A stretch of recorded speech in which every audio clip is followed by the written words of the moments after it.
سورہ فاتحہ کا مکمل اردو ترجمہ۔ شروع اللہ کے نام سے جو سب پر مہربان ہے، بہت مہربان ہے۔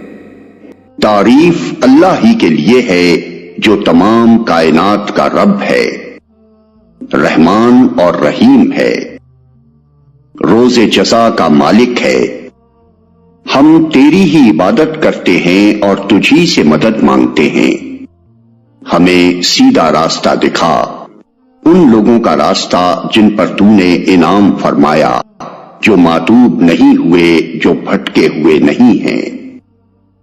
یعنی انعام پانے والوں سے ہماری مراد وہ لوگ نہیں ہیں جو بظاہر عارضی طور پر تیری دنیاوی نعمتوں سے سرفراز تو ہوتے ہیں، مگر دراصل وہ تیرے غضب کے مستحق ہوا کرتے ہیں اور اپنی فلاح و سعادت کی راہ گم کیے ہوئے ہوتے ہیں۔ اس سببی تشریح سے یہ بات خود کھل جاتی ہے کہ انعام سے ہماری مراد حقیقی اور پائیدار انعامات ہیں جو راست ربی اور خدا کی خوشنودی کے نتیجے میں ملا کرتے ہیں، نہ کہ وہ عارضی اور نمائشی انعامات جو پہلے بھی فرعونوں اور نمرودوں اور قارونوں کو ملتے رہے ہیں اور آج بھی ہماری آنکھوں کے سامنے بڑے بڑے ظالموں اور بدکاروں اور گمراہوں کو ملے ہوئے ہیں۔